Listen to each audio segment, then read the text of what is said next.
Over the past couple of days, we've been seeing some crazy bullish news coming out for the crypto space. But why is Bitcoin actually dumping right now? Well, we'll get into that in just a moment, but first some context. Yesterday, we got news that a judge has finally ruled XRP is not a security in the SEC's case against Ripple. This is setting a major precedent for the whole cryptocurrency space, as the SEC has tried to say that almost all cryptocurrencies are actually securities. With them losing this lawsuit, this means that there's probably going to be a lot of cryptocurrencies that are designated as not securities, and basically the SEC is going to have to prove that any of them are securities before they can really take any kind of action. But in the case that they do actually take some action, this does set precedent so that the SEC will actually have a harder time proving that any cryptocurrencies are securities at all. And yesterday, due to this news, we saw Bitcoin jumping about 4%, I believe it was. Almost 5% according to this chart, and XRP actually went up almost 100% in one day. But what is XRP? Well, XRP is obviously the coin that has been issued by the company Ripple, and it's supposed to be used for cross-border payments, and basically some people are saying that it could even replace the SWIFT system. You've probably heard of the SWIFT system if you're in the financial space, and if it doesn't ring a bell, you may have also heard of it at the beginning of the Russia and Ukraine situation, whenever the US was talking about sanctioning Russia because they kicked them out of the SWIFT system, meaning that they should have had their economy collapse, but that's another story. Anyway, there's a lot of problems with this SWIFT system, and this is what's usually used to settle all international payments, and it stands for the Society for Worldwide Interbank Financial Telecommunications. Its system powers most international money and security transfers, and SWIFT is a vast messaging network that is used by financial institutions to quickly, accurately, and securely send and receive information such as money transfer instructions. That's according to Investopedia, but actually SWIFT does have some significant issues. As you can see by this diagram on the Whiteboard Crypto channel, the SWIFT system takes about 3 to 4 days to settle a transaction. It has high costs, it has high risks, and it's a really old technology that basically the US government can decide at any time to kick you out of. But Ripple Labs claims that XRP will quickly and cheaply replace the SWIFT system and make it really fast and easy to send money across borders. And while I kind of think that you could probably use stablecoins and other cryptocurrencies for this anyway, it is pretty significant because this is supposed to be used by governments, and SWIFT currently sends about $6 trillion a day in transactions on their network. So if even half of that went over to Ripple, then that would be really significant, obviously, and I think that this would mean that basically there would be institutional adoption and crypto would go mainstream, and it would basically be the last bull run to ever probably happen, where you could actually start off small as a retail investor and make life-changing money and possibly even millions. Once everything gains mainstream adoption and everything, I think that it's basically not going to be going down into a bear market like we've seen in the past, and this might represent the last opportunity to get into projects and systems like this that are actually going to be running the world in the next 10 or so years. However, a lot of people have said that XRP and Ripple Labs is basically just the Western Union of cryptocurrency, and that basically it's not going to replace SWIFT, it's just going to be a centralized situation where people can send money across borders. Either way, Western Union does do a lot of business, and if Ripple and XRP do become a successful money transferring network that's used by governments and big institutions, then obviously I believe that it's going to make some really big gains, and there might actually still be an opportunity to get in on the lower floor, even though it has pumped quite significantly, because Coinbase and Kraken and all these other exchanges still haven't added it back to their platforms. So the only people that have been buying, and the reason that it's been pumping, is because of DeFi. So whenever it actually gets relisted on these platforms, I think it's probably going to be seeing another big pump. But if all of this is so bullish, then why has Bitcoin currently been making a lower low from where it's been at over the past couple of days? Well, I think this is probably institutional manipulation right here, because all of these institutions were probably pouring their money into the cryptocurrency space whenever BlackRock and other big institutions announced their filings for Bitcoin spot ETFs.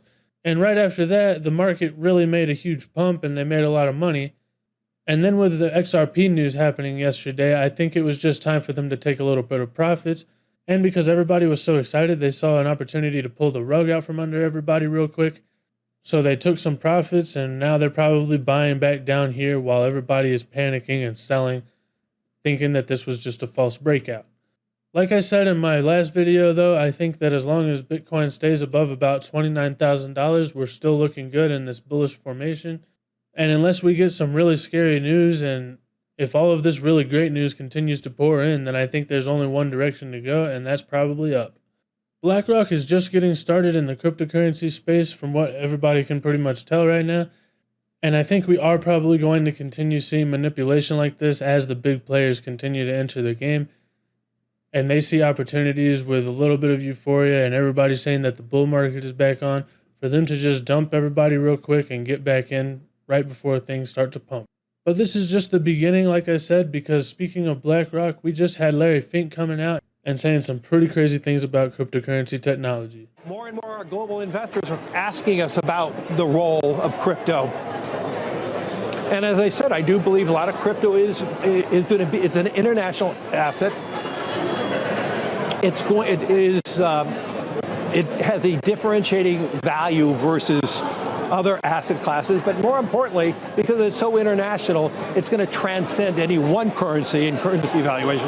If you just look at the value of our dollar, how it depreciated the last two months and how much it appreciated over the last 5 years, I mean, an international crypto product can really transcend that. And that's why we believe there's great opportunities, and that's why we're seeing more and more interest. And that interest is broad-based worldwide. That's Larry Fink. He's the CEO of BlackRock, and they manage about $10 trillion in assets under management. Also, he's the one that just made all of that mania happen over the BlackRock Bitcoin spot ETF filing, and they haven't even been approved on that yet. He just said that basically cryptocurrency is going to replace the dollar as the world reserve currency.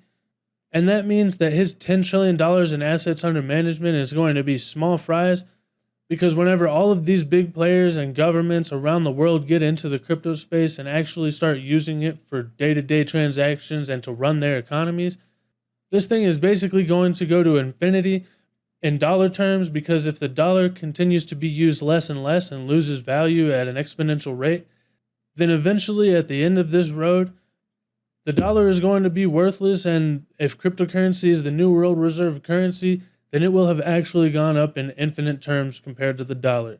That doesn't necessarily mean that it's going to go up in infinite terms as far as spending power, but it definitely means that the dollar is not where you want to be, and cryptocurrency is the future. All of Larry Fink's business buddies and all of the people that run the biggest businesses in the world are listening to this man, and he's giving them the green light to go ahead and start investing in cryptocurrency because he sees it as the future. And in my opinion, this probably means that it's about time to drop the G in wag me and just switch it to why me, because we all made it, baby. We're so early, it's not even funny. And if this is actually all true and BlackRock actually gets their spot ETF, then Bitcoin alone could go up over $1 million and to $10 million or so in the next 10 to 20 years. And that's just Bitcoin itself. I don't know how long it's going to take the dollar to collapse, and I don't know how long it's going to take Bitcoin to go to infinity compared to the dollar, but I do know that it's going to be a wild ride, and if you're still here at this point through all of the bear market, then we probably made it, and it's all uphill from here. So let me know what you guys think in the comments. How far are these institutions and governments going to push Bitcoin in the next bull market? Are we going to see 1 million, or is it just going to hit 100,000 and that's going to be the psychological breaking point? Either way, thank you guys so much for watching. I hope you have a wonderful day, and I'll see you guys next time. Bye. This is Ibisu. He's named after one of the 7 lucky gods of Japan. According to legend, he will bring wealth and prosperity to anybody who evokes his name. So don't forget to write his name in the comments, or you'll bring dishonor to your whole portfolio. And check out this video right here. Say goodbye, Ibisu.